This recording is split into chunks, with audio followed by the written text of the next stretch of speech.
এক এক করে আমার স্বামী ৩টি বিয়ে করলো, তারপরও সে বাবা ডাক শুনতে পেল না। আমার বিয়ের ৩ বছর পর এখনো আমার কোনো সন্তান হয়নি। তারপর আমার স্বামীর চোখে এখনো আমি বিষাক্তর মতো, কারণ হচ্ছে তাকে কোনো সন্তানের মুখ দেখাতে পারিনি। এমনকি আমার শ্বশুর শাশুড়ির চোখেও এখন আমি ভালো না, কারণ হচ্ছে আমার কোনো সন্তান নেই। যার সন্তান নেই সেই বুঝে পৃথিবীতে চলা কতটা কঠিন।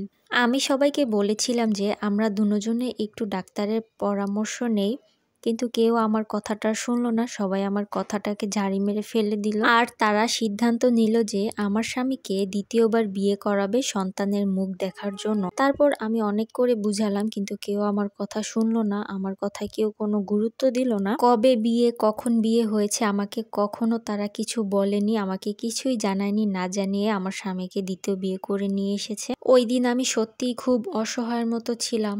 এখন আর কি করার, বিয়ে যখন করেই ফেলেছে মেনে নিতে হবে। তারপর হচ্ছে ৫ থেকে ৬ মাস পর দেখলো যে তার দ্বিতীয় বউরও কোনো সন্তান হচ্ছে না।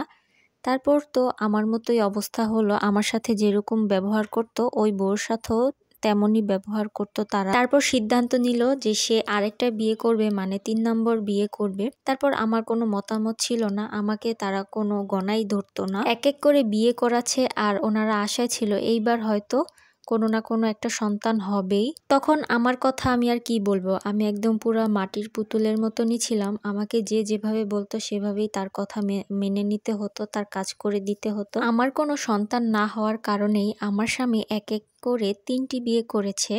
আর সবাই এখন আমার দোষ দিচ্ছে কেন আমার কোনো সন্তান হচ্ছে না।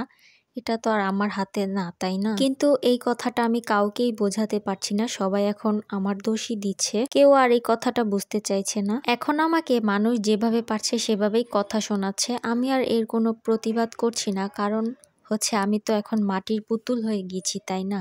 তো প্রতিবাদ করেও আর কিছু হবে না। তারপর যাই হোক, সে ৩টি বিয়ের করার পর এখন আর কোনো বিয়ে করতে চাইছে না। এখন সে চাইছে ভালো একটি ডাক্তারের কাছে যাবে, ডাক্তারের পরামর্শ নিবে।